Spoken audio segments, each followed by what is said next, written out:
अस्सलाम वालेकुम, मैं हूं इश्तियाक गोंदल। बिल आखिर ऐसा लगता है कि पाकिस्तान तहरीक इंसाफ के रहनुमाओं के लिए अच्छी खबरों का आगाज हो चुका है। जिस तरीके से चौधरी परवेज इलाही साहब को लाहौर से उठाया गया और उसके बाद अडियाला जेल, फिर अटक जेल, फिर उनकी तबीयत खराब हुई पिम्स हॉस्पिटल, उसके बाद इस्लामाबाद हाई कोर्ट के अंदर उनका केस, तो ऐसे ही लगता था कि चौधरी परवेज इलाही अभी मजीद कुछ अरसा जो है वो जेल की सलाखों के पीछे रहेंगे जब तक कि वो इमरान खान के खिलाफ कोई बयान नहीं दे देते।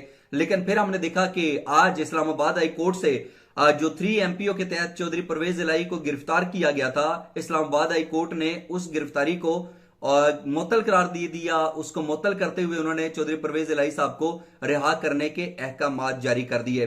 अब बज़ाहिर देखा जाए तो चौधरी परवेज इलाही जो हैं, कुछ 5-6 ऐसी रीजंस हैं, वजूहात हैं जिसकी बुनियाद पर यह साबित किया जा सकता है कि चौधरी परवेज इलाही के खिलाफ सियासी तौर पर उनको इंतकामी कार्रवाइयों का निशाना बनाया जा रहा है। अब 3 एमपीओ के तहत उनको गिरफ्तार किया गया और उसकी वजह यह बताई गई कि जो हमारी इंटेलिजेंस एजेंसीज हैं, जो हमारी खुफिया एजेंसी हैं, उनके पास रिपोर्ट्स थी। उन्होंने ये रिपोर्ट्स दी कि चौधरी परवेज इलाही जो है वो मनसूबाबंदी कर रहे हैं मुख्तलिफ इदारों के खिलाफ, कानून नाफिज करने वाले इदारों के खिलाफ। अब यहां पर सवाल यह पैदा होता है कि एक शख्स 3 माह से 90 दिनों से जेल की सलाखों के पीछे बंद है।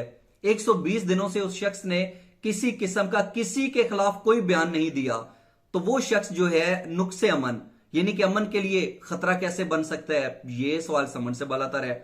और बजाहिर कुछ और भी पॉइंट्स हैं जिसके पेश नजर ये अंदाजा लगाया जा सकता है कि चौधरी परवेज इलाही को जो है वो कार्रवाइयों का निशाना बनाया जा रहा है। मिसाल के तौर पे इस्लामाबाद के अंदर चौधरी परवेज इलाही के खिलाफ किसी किस्म का कोई मुकदमा दर्ज नहीं है, लेकिन जिस तरीके से लाहौर से इस्लामाबाद पुलिस उनको लेकर आई अडियाला जेल और फिर अटक जेल, और वो सारा एक प्रोसीजर चलता रहा, एक अमल चलता रहा, फिर वो कैसे हो गया जब इस्लामाबाद के अंदर कोई मुकदमे नहीं था। 3 एमपीओ के तहत ये गिरफ्तारी जो है वो कैसे बेमैनी थी, उसका फैसला आज इस्लामाबाद हाई कोर्ट ने खुद दे दिया। अच्छा, फिर उसके अलावा जी वो एंटी करप्शन के उनके ऊपर मुकदमात हैं, इस वजह से एंटी करप्शन के मुकदमात के अंदर तो वो डिस्चार्ज हो चुके हैं। अच्छा, फिर बात की जाती है जी नैब के मुकदमात। नैब का जो मुकदमा है उसके अंदर तो लाहौर हाई कोर्ट ने चौधरी परवेज इलाही की जो गिरफ्तारी थी उसको गैर कानूनी करार दे दिया। तो इसका मतलब है कि ग्राउंड्स बनाए जा रहे हैं, लेकिन चौधरी परवेज इलाही जो है वो सही तरीके से पकड़ में नहीं आ सके। अदालतों की तरफ से उनको रिलीफ मेरिट के ऊपर मिल गया, उनको उस चीज की सजा दी जा रही थी जो उन्होंने किया ही नहीं है, जो जुर्म, तो अदालतों से उनको रिलीफ मिल गया। सिंपल इतनी सी बात है। और फिर दूसरी बात यह है कि ये जिस तरीके से चौधरी परवेज इलाही साहब को रिलीफ मिला है, इससे एक और चीज भी एस्टेब्लिश होती है कि पाकिस्तान तहरीक इंसाफ के जो वकला समझते हैं कि जुडिशरी से उनको इंसाफ की तवक्को नहीं है, मुनसिफाना ट्रायल नहीं हो सकता, वो भी फिर गलत साबित हो सकता है। अगर तोशा खाना केस के अंदर जो है इमरान खान को रिलीफ मिल जाता है, उनकी सजा मुअत्तल हो जाती है, चौधरी परवेज इलाही को लाहौर हाई कोर्ट के बाद इस्लामाबाद हाई कोर्ट से भी रिलीफ मिल जाता है, तो फिर ये जो इस तरीके से इल्जामात है इनकी हकीकत क्या रह जाती है, यकीनी तौर के ऊपर ये भी एक पॉइंट उठता है। बहरहाल चौधरी परवेज इलाही साहब के हवाले से जो अब केस की समाअत है वो 12 सितंबर को होगी और अदालत ने परवेज इलाही साहब को कोई भी किसी भी तरह का कोई भी बयान देने से मना कर दिया है। ये तो हो गया चौधरी परवेज इलाही का मामला। अब बजाहिर देखा जाए तो कल से खबर गर्दिश कर रही है और बड़ी अहमियत की हामिल है कि army chief general Syed Asim Munir की कराची के अंदर तकरीबन 50 के करीब ताजरों से मुलाकात हुई और यह मुलाकात 4 घंटे जारी रही। इसके मुख्तलिफ पॉइंट सामने आ रहे हैं, लेकिन मैं इसको एक अलग जाविये से देखता हूं। ये जो मुलाकात है ना, इसके अंदर 2 चीजें बड़ी हैं। मैं एक चीज तो ये है कि आने वाले दिनों के अंदर जो पाकिस्तान पीपल्स पार्टी और नून लीग की जो आला क़यादत है उसके खिलाफ भी कार्रवाइयां होने वाली हैं। ये बिल्कुल शोर शार्ट बात है। मैं ऐसा क्यों कह रहा हूं ये मैं आपको लॉजिक के साथ बताऊंगा। और दूसरा यह है कि पाकिस्तान तहरीक इंसाफ को भी इस तरह की मुलाकातों से फायदा पहुंच सकता है और हो सकता है मुमकिन तौर के ऊपर कि आने वाले दिनों के अंदर army chief general Syed Asim Munir और चेयरमैन पीटीआई इमरान खान के साथ कोई इस तरीके से कोई म्यूचुअल अंडरस्टैंडिंग तय हो जाए और इमरान खान के लिए और पाकिस्तान तहरीक इंसाफ को अच्छी खबरें मिलना शुरू हो जाए, गोया कि अभी तक इस चीज के कोई इम्कानात मौजूद नहीं है। अच्छा, आर्मी चीफ के साथ जो 4 घंटों की मुलाकात हुई है उसके अंदर जो सबसे अहम नुकता है वो ये है कि पाकिस्तान के अंदर बहुत सारे अरबों डॉलर्स आने वाले हैं और ये अरबों डॉलर्स लाने के पीछे army chief general Syed Asim Munir का एक बड़ा अहम किरदार है। अब उन्होंने कहा है कि आर्मी चीफ जो है वो कुवैत, यूएई, सऊदी अरब को कायल करने में कामयाब हो गए हैं कि अब पाकिस्तान में SIFC special investment facilitation centre ये जो है इसके अंदर बैरूनी सरमायाकारी को लाया जा रहा है। और उसके अंदर बेसिकली वजह यह बताई गई है कि पहले भी जो फॉरेनर्स थे, जो बाहर के दीगर ममालिक के लोग थे, इन्वेस्टर्स थे, वो इन्वेस्टमेंट करना चाहते थे, लेकिन हमारे इदारे उनको बिला वजह तंग करते थे।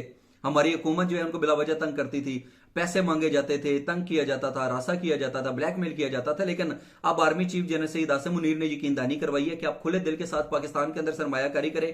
कोई FBI, कोई FIA, कोई हुकूमती इदारा, यहां तक कि अदालत भी बिलावजह आपको तंग नहीं करेगी। ये इदारे आपको बहरहाल तंग नहीं करेंगे, आप खुले दिल के साथ सरमायाकारी करें। और इसके ऊपर कुवैत, सऊदी अरब और UAE ने इत्मीनान का इजहार भी किया और उनको यकीन है कि जो जनरल सईद आसिम मुनीर कह रहे हैं वो वैसा ही होगा। अब सऊदी अरब के शहजादा मोहम्मद बिन सुलेमान ने SIFC में $25 अरब सरमायाकारी की यकीन दहानी करवा दी है। उसके साथ साथ अगर हम UAE की बात करें तो $10 अरब की यकीन दहानी, और उन्होंने कहा है कि मजीद $25 अरब की सरमायाकारी का भी वादा किया है। इसी तरीके से अगर हम कतर और कुवैत की बात करें तो कहा जा रहा है कि 25 से 30 अरब डॉलर की ये ममालिक भी जो है पाकिस्तान के अंदर सरमायाकारी करेंगे। अब ये 75 अरब डॉलर की सरमायाकारी बनती है, और ये लेकर कौन हो रहा है, कौन आ रहा है? पाकिस्तान के जो आर्मी चीफ हैं जनरल सैयद आसिम मुनीर।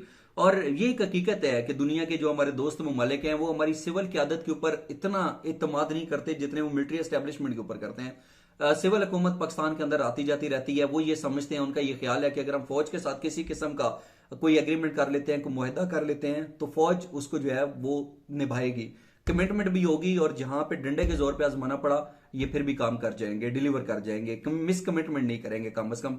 तो इस वजह से मेरा जाती तौर पर ख्याल है कि पाकिस्तान के अंदर इन्वेस्टमेंट आएगी। अच्छा, अब ये जो बात है ना कि पाकिस्तान पीपल्स पार्टी और नून लीग के खिलाफ किस तरीके से कार्रवाइयों का आगाज होने वाला है, मुझे जो खबरें सामने आई उसको मुख्तलिफ नेशनल और इंटरनेशनल मीडिया ने भी पब्लिश किया। वो दो बातें जनरल सैयद आसिम मुनीर ने बड़ी अहम की। उन्होंने कहा कि ये जो कुछ सियासी रहनुमाएं जो पहले मोटरसाइकिलों के ऊपर होते थे, अब देखें कि ये कहां पर खड़े हैं। फिर उन्होंने कहा कि जो पाकिस्तान की तीनों सियासी जमातें हैं, पाकिस्तान पीपल्स पार्टी, नून लीग और PTI, इनके दरमियान कोई फर्क नहीं है। हम बाकी पसंद नापसंद छोड़ देते हैं कि कौन अवाम के अंदर कितना मकबूल है, लेकिन अगर जनरल सईद आसिम मुनीर की नजर में तीनों एक ही जैसी हैं और फिर पाकिस्तान तहरीक इंसाफ के लोगों के खिलाफ कार्रवाइयां हो सकती हैं, तो फिर पीपल्स पार्टी और नून लीग वालों के खिलाफ क्यों नहीं? सिंध के अंदर पाकिस्तान पीपल्स पार्टी की हुकूमत एक तवील अरसे से मौजूद है, बरकरार है, और वहां पे करप्शन करप्शन और करप्शन की बातें की जाती हैं, और आर्मी चीफ ने यकीनदानी करवाई है कि करप्शन का खात्मा किया जाएगा। तो अब बज़ाहिर नजर आता है कि करप्शन करने वाले तो यही सियासतदान होते हैं जो मुख्तलिफ वजारतों के अंदर होते हैं, आला उहदों के ऊपर बर्जुमान होते हैं, वो मुख्तलिफ जगहों के ऊपर जो अपने लोग होते हैं उनके, और उनके जरिए वो सारे काम करवाते हैं। अगर ये करप्शन का नेक्सस टूट गया तो पाकिस्तान बदल जाएगा। अगर 70-75 अरब डॉलर की पाकिस्तान में सरमायाकारी आ जाती है तो पाकिस्तान बदल जाएगा। SIFC के जो मुआहदे हैं अगर वो बगैर किसी करप्शन के डिलीवर करना शुरू हो जाएं तो पाकिस्तान नाकाबिले यकीन हद तक बदल जाएगा, और अब इमरान खान के लिए दरवाजे खुलेंगे। उसकी वजह यह है कि पाकिस्तान के अंदर जब तक सियासी अदम इस्तेहकाम है, ये भारी भरकम इन्वेस्टमेंट्स को बहुत ज्यादा जो है वो डिलीवर नहीं कर सकेंगी। आखिर में ये सियासी अदम इस्तेहकाम को खत्म होना पड़ेगा, और सियासी अदम इस्तेहकाम जब तक इमरान खान के खिलाफ ये कार्रवाइयां जारी रहती हैं इसका खात्मा मुमकिन नहीं है। और बज़ाहिर देखा जाए तो पीपल्स पार्टी और नून लीगों को लोगों ने बहुत पहले आजमा लिया था। इमरान खान को वोट इसलिए मिला था तब्दीली के नाम पर, और अब बज़ाहिर नजर आता है कि जिस तरीके से ये चीजें एक बड़ा अच्छा कॉम्बिनेशन बन जाएगा अगर जनरल सैयद आसिम मुनीर जो है वो बाहर से सरमायाकारी लेकर आते हैं, और इमरान खान जैसा जो लीडर है वो आलमी सतह के ऊपर पाकिस्तान की जो है वो नुमाइंदगी करता है, तो यकीनी तौर के ऊपर चीजें बदल जाएंगी, और पाकिस्तान जो है वो न सिर्फ अंदरूनी तौर के ऊपर खुशहाल होगा बल्कि बैरूनी तौर के ऊपर भी उसके असर और रसूख के अंदर इजाफा होगा। और ये सब कुछ इमरान खान के बगैर मुमकिन नहीं है। इस हवाले से आप क्या कहते हैं? अपना कीमती फीडबैक जरूर दीजिएगा। आज का व्लॉग देखने का बहुत शुक्रिया, बहुत सा ख्याल रखिए। अल्लाह हाफिज़।